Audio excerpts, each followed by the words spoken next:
नमस्कार, प्रणाम। बिंद धारा को प्रणाम करता हूँ, सभी बिंदवासियों को प्रणाम करता हूँ। आज वर्चुअल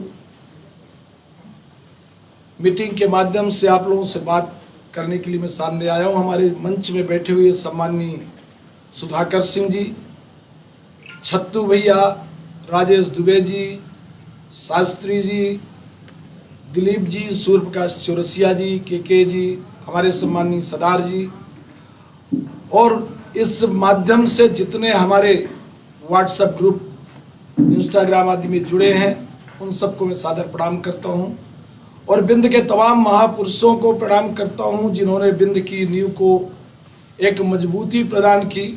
हमारे स्वर्गीय चंद्र प्रताप तिवारी जी, स्वर्गीय श्री अर्जुन सिंह जी, स्वर्गीय जमुना प्रसाद शास्त्री जी, श्री तिवारी जी, हमारे लाल पद्मधर सिंह जी, रणमत सिंह जी, हमारे गोविंद नारायण सिंह जी, हमारे सम्माननीय इंद्रजीत पटेल साहब, पंडित गुलशेर अहमद जी, हमारे जो ये महापुरुष हैं, उन सबको भी मैं सादर प्रणाम करता हूँ।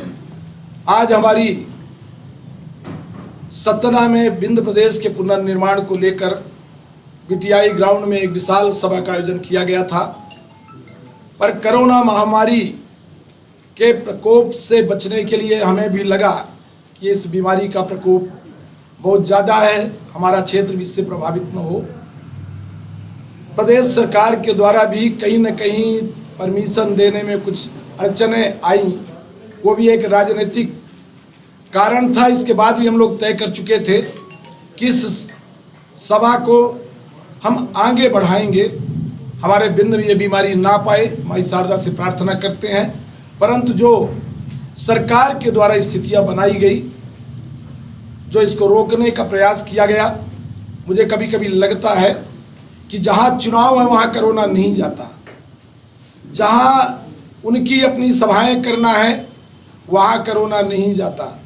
परंतु जहां कोई ऐसी आवाज़ उठती है जो कहीं के क्षेत्र हित में हो, प्रदेश के हित में हो, देश के हित में हो, जो सरकार को बताने का प्रयास किया जा रहा हो, जैसे बिंद के पुनर्निर्माण के लिए हमने 1 माह से लगातार एक एक गांव में जाने का काम किया, गरीब मजदूरों के पास जाने का काम किया, युवाओं के बीच में जाने का काम किया, छात्र छात्राओं के बीच में जाने का काम किया, गए कॉलेज गए, तमाम सभी से आग्रह और निवेदन किए कि आपको इस अभियान में जुड़ना है, बिंद प्रदेश का पुनर्निर्माण कराना है। इसलिए कि हमारा बिंद प्रदेश पहले से था। स्वर्गीय अटल बिहारी वाजपेयी जी भारतीय जनता पार्टी के पितृपुरुष, उनकी मंशा थी कि छोटे राज्य बनेंगे, उस राज्य का विकास होगा। हमारे प्रदेश में भारतीय जनता पार्टी की सरकार है, मोदी जी प्रधानमंत्री हैं, हमारे अमित शाह जी गृह मंत्री जी हैं। अटल जी के सपनों को पूरा करने के लिए बिंद प्रदेश जो था, उसके पुनर्निर्माण को लेकर बिंद का एक एक आदमी कहीं न कहीं उद्वेलित है, उसके मन में है कि हमारा बिंद सक्षम है। हमारे पास खजुराहो का अंतर्राष्ट्रीय टूरिज्म प्लेस है, हमारे पास पन्ना का हिंदुस्तान में डायमंड है, हमारे पास ओरछा का राम राजा का धाम है, हमारे पास चित्रकूट जहाँ मर्यादा पुरुषोत्तम राम जी की जो तपोभूमि कहलाती वो स्थान है, हमारे पास माई शारदा का धाम है, हमारे पास टूरिज्म प्लेस में जो हमारे टूरिज्म प्लेस जो है भरूच पहली शताब्दी का है, हमारे पास मैहर में मनौरा और मड़ई का 7वीं और 9वीं शताब्दी का है, हमारे पास पन्ना रिजर्व टाइगर है, हमारे पास बांधवगढ़ नेशनल पार्क है, हमारे पास मुकुंदपुर में व्हाइट टाइगर जो हिंदुस्तान की पहचान है वो है। हमारे पास सतना और रीवा में सीमेंट उद्योग है। हमारे पास सिंगरौली में 20,000 मेगावाट बिजली का उत्पादन होता है, जहां बिंद में सबसे ज़्यादा बिजली का बिल भी देना पड़ता है। हमारे रीवा में सौर ऊर्जा का एशिया का सबसे बड़ा प्लांट है, जिससे दिल्ली की मेट्रो चलती है। हमारे पास शहडोल, उमरिया, अनूपपुर कोयले का प्रचुर भंडार है जो पूरे देश में जाता है। हमारे पास छतरपुर ग्रेनाइट का भंडार है। हमारे पास तमाम ये संपदाओं के बाद हमारा मैहर देवी धाम बाबा अलाउद्दीन की नगरी है, संगीत सम्राट तानसेन की नगरी है, आला की तपोभूमि है। हमारे पास सब कुछ भरा पड़ा है। हम इस बिंद को टूरिज्म प्लेस बनाकर टूरिस्टों को हिंदुस्तान नहीं है,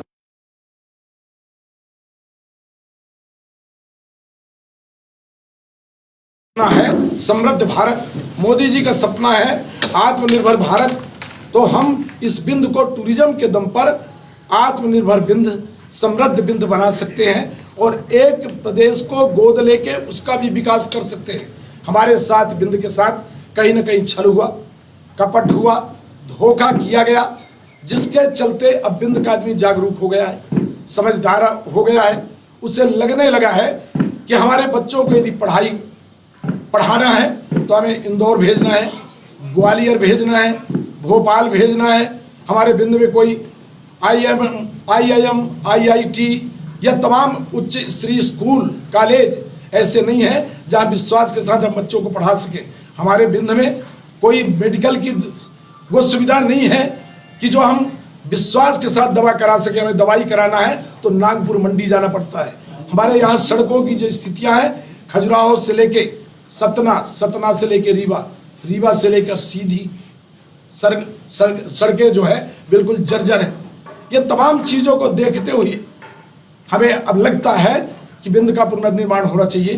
कांग्रेस पार्टी के द्वारा 2000 में प्रस्ताव पारित किया गया। भारतीय जनता पार्टी के पितृ पुरुष अटल जी का छोटे राज्यों की परिकल्पना, जिसमें छत्तीसगढ़, झारखंड, उत्तराखंड स्टेट बनाए गए और तीनों स्टेट का विकास हुआ। हम उसी के आधार पर पूरे बिंदवासियों से अपील करते हैं कि ये आज की मीटिंग सतना की जो रोकने का प्रयास किया गया कोरोना का भय बताकर, हम कहना चाहेंगे कि इस कोरोना के भय से हम भी ये तमाम युवाओं को और बिंद के एक एक आदमी से अपील करते हैं कि सावधानी बरतें, सोशल डिस्टेंस का पालन करें, मास्क लगाएं, इस महामारी के जंग को जीतें। पर इसके अलावा जिस नीति से इस महारैली को रोकने का प्रयास किया गया, मैं विश्वास दिलाता हूं कि अब बिंद का आदमी जागृत हो गया है, जागरूक हो गया है। जितना रोकेंगे उतना आगे बिंद का आदमी जाएगा, उतना संगठित होगा। हम गांव-गांव जाएंगे, गली रोका गया। आज के बाद लगातार हमारा ये दौरा चालू होगा। पूरे बुंदेलखंड जो ज्वाइंट है, मैं 27 तारीख को पन्ना और छतरपुर भी जा रहा हूं, वहां की भी हम तैयारी करेंगे। रोका नहीं गया, स्थगित किया गया है। कोरोना का जब दौर खत्म होगा तो और बड़ी ताकत से जो हमारा युवा, इस सतना जिले का युवा 30 से 40 हजार मोटरसाइकिल की रैली का जो प्लान किया था, मैं उन युवाओं को भी धन्यवाद दूंगा। और मैं इसी तरह सतना की तर्ज पर पूरे बिंद के एक एक जिले पर, एक एक तहसील पर कार्यक्रम करेंगे और युवाओं से अपील करेंगे, छात्रों से अपील करेंगे कि मोटरसाइकिल रैली का इतिहास बनाना है। अब जब सतना में कोरोना का अंत होगा तब हमारा युवा 50,000 से 1 लाख मोटरसाइकिल की तैयारी करेगा। एक एक गांव में जाएंगे और एक एक गांव की मोटरसाइकिल की लिस्ट बनाएंगे और 1 लाख मोटरसाइकिल की रैली इस सतना में दिखाकर इस हिंदुस्तान की मोटरसाइकिल की रैली का इतिहास भी बनाने का काम करेंगे।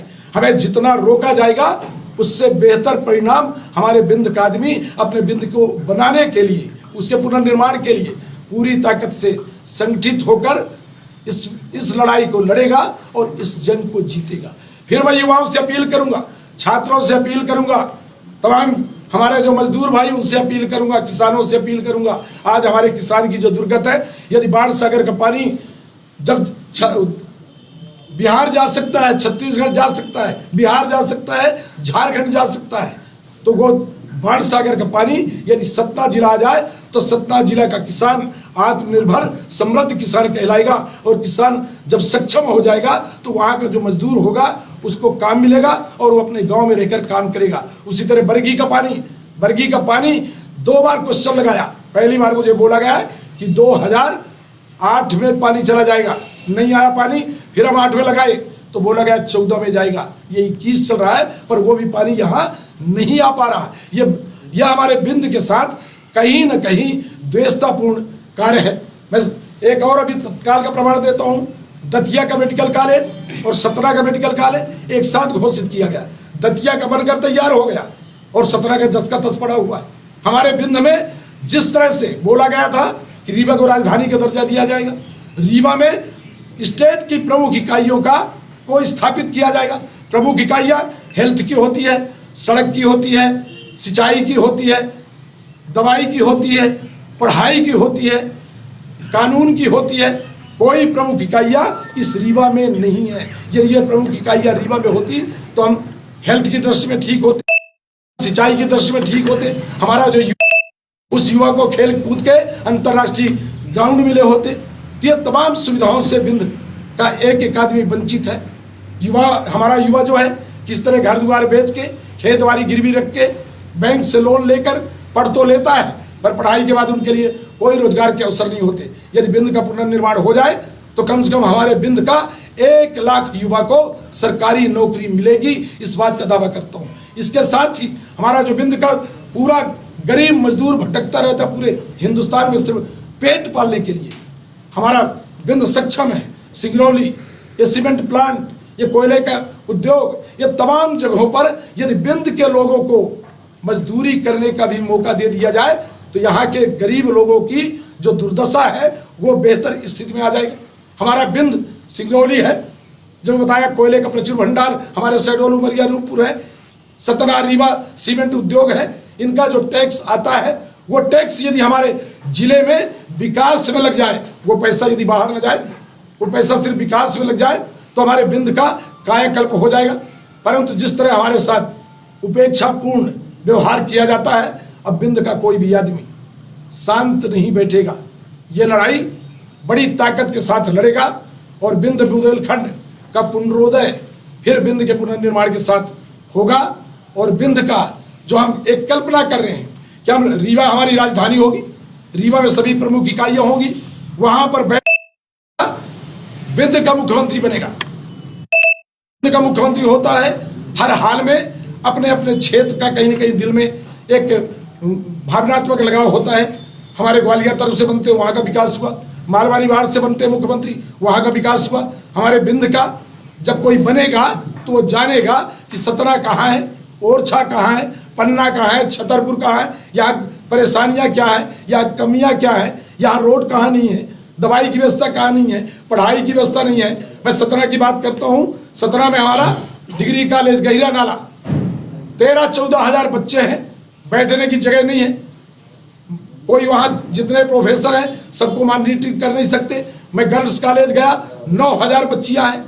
2 कॉलेज है सतना में, एक गर्ल्स कॉलेज, एक बॉयज कॉलेज, डिग्री कॉलेज गहिरा नाला। ये बड़ी दुर्भाग्यपूर्ण बात है। हम बच्चों को पढ़ाई नहीं दे पा रहे, हम दवाई नहीं दे पा रहे। कैसे बिंद का आदमी मौन बैठ सकता है, कैसे शांत रह सकता है? मेरी सभी लोगों से अपील है, प्रार्थना है, एक एक गांव के लोगों से निवेदन है। कारण जो 18 अप्रैल कार्यक्रम रखा गया था उस कार्यक्रम को भी हम स्थगित कर चुके हैं। इसके बाद हमारा सिंगरौली था, फिर रीवा था, फिर भोपाल राजधानी, फिर दिल्ली। हम तय कर चुके कि जब तक कोरोना है तब तक यह आंदोलन हम बंद रखेंगे, पर हमारा घर घर तक का आंदोलन जारी रहेगा। एक एक गांव तक, एक एक गली तक हमारे यहाँ कमियां क्या है, गड़बड़ियाँ क्या है, उन सबको हम देखेंगे, जानेंगे, समझेंगे, लोगों को जागृत करेंगे। अब मेरे पास सिर्फ इतना ही काम है। मेरी राजनीति बिंद के पुनर्निर्माण के लिए है। मैं बिंदवासियों से अपील करता हूँ, प्रार्थना करता हूँ कि आप सभी लोग जाति भूल जाएं और दल भूल जाएं। सिर्फ बिंद की एक जाति है बिंद प्रदेश, और बिंद की का एक दल है बिंद प्रदेश। ये तय कर लेंगे तो 2023 और 24 के अंदर विंध्य प्रदेश का पुनर्निर्माण करा लेंगे और विंध्य के पुनर्निर्माण कराने के बाद ही हम सुख शांति चैन से बैठेंगे। नहीं, जब तक विंध्य का पुनर्निर्माण नहीं होगा तो ना सोएंगे ना सोने देंगे। मैं आप सबसे अपील करता हूं, प्रार्थना करता हूं कि सब लोग जागरूक हो जाएं, एक साथ तैयार हो जाएं। आप लोगों के पास क्रमशः पहुंचेंगे, से आशीर्वाद लेंगे, किसान भाइयों से, बुजुर्गों से, हमारे व्यापारी भाइयों से, सबसे आशीर्वाद सहयोग लेते हुए युवाओं और छात्रों के हवाले इस आंदोलन को करूंगा। लगातार आपके साथ चलूंगा। सब लोग इस संघर्ष में भागीदारी निभाएंगे और विंध्य प्रदेश का पुनर्निर्माण कराएंगे। आप सबको धन्यवाद, आप सबको सादर प्रणाम करता हूं। जय हिंद, जय विंध्य, जय जय विंध्य प्रदेश, जय जय विंध्य प्रदेश, जय जय विंध्य प्रदेश।